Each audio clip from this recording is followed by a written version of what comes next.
Salut, vous connaissez sûrement les crossovers, des personnages d'œuvres différentes qui se rassemblent dans une même histoire. Les Frères Grimm est un film de Terry Gilliam sorti en 2005. On nous raconte l'histoire des Frères Grimm qui exercent le métier de chasseurs de sorcières.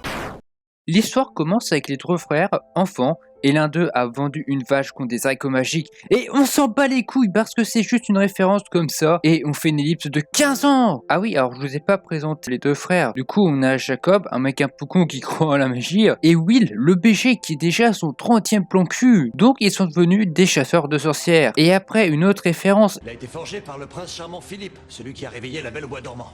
Et un jumpscare, on découvre qu'ils sont en réalité des imposteurs. Pendant ce temps, on découvre le petit chapeau rouge qui se fait observer par un pointeur et elle se fait attraper par un truc, on sait pas trop ce que c'est. Bon bref, on retourne du côté des Frères Grimm qui sont sur le point de se faire exécuter parce que c'est des arnaqueurs. Et heureusement que c'est pas comme ça car sinon le radié serait soit un collabo soit un chômeur. Mais les Frères Grimm vont être sauvés et en échange ils devront retrouver des enfants disparus dans un village. Allez à Marbaden, démasquez ce scélérat et retrouvez les enfants disparus. Pendant ce temps-là, on retrouve Hansel et Gretel qui font toujours les mêmes conneries de mettre du pain derrière eux, toujours un peu con. Et au final, comme on peut s'en douter, Gretel se fait enlever. Donc les Frères Grimm arrivent au village avec le meilleur accueil possible. Attention. Nous avons repris les anciennes méthodes. Mais c'est la vieille dans Resident Evil Village ça. Ils vont aller rencontrer le trappeur pour leur faire la visite de la forêt.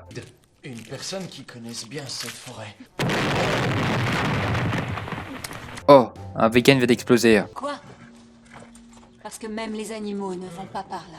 Rassurant tout ça. Oh, une nouvelle référence, c'est la tour de réponse. Ils avaient rasé les arbres. Ils ont repoussé. Oui, c'est le principe de la nature. Donc en gros, dans la tour, il y a une reine qui a chopé la peste et s'est retrouvée en dépression car elle était plus belle. Et maintenant, elle contrôle la forêt et kidnappe les filles du village pour retrouver sa jeunesse. Pendant ce temps, le mystérieux méchant donne des araignées au cheval. Montre-nous la voie et je te donnerai un baiser. Oh, c'est dégoûtant. Chelou celle-là. Et arrive la scène qui a traumatisé plus d'un. Une fille se fait bouffer par un cheval qui s'est transformé en Spider-Man. Jacob va alors essayer de rentrer dans la tour avec une catapulte. Et oui, c'est très con.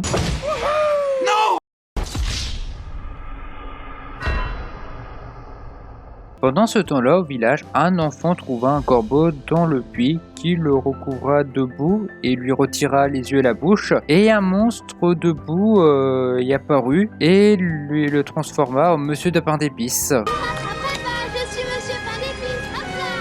Bizarre ça. Jacob réussit à monter au sommet et découvrit qu'il y a 12 tombes autour de la tour. Il rentra ensuite dans la tour.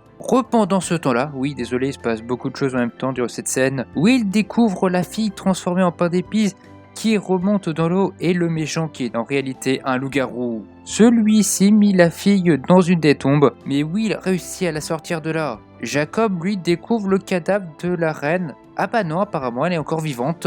Et il se fait draguer en plus. Mais heureusement son frère casse le miroir et découvre ensuite que la hache du méchant est ensorcelée. Il trouve une solution de sauver tout le monde. L'armée vient leur mettre des bâtons dans les roues. Donc ils vont brûler la forêt avec les Frères Grimm. Heureusement, ils se font délivrer et on découvre que le loup-garou est le père du trappeur qui s'est fait ensorceler par la reine.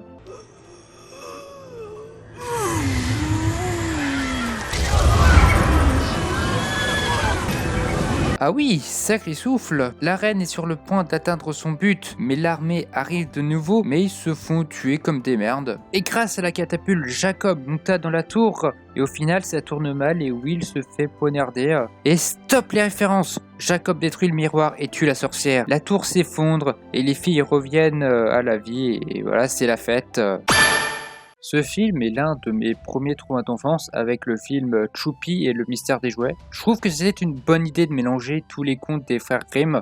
On a beaucoup de références comme le petit chaperon rouge, Hansel et Gretel.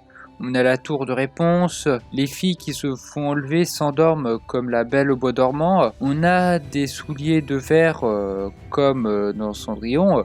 L'un des antagonistes est un loup. Bref, on va s'arrêter là parce que je pourrais continuer encore longtemps et énumérer toutes les références du film.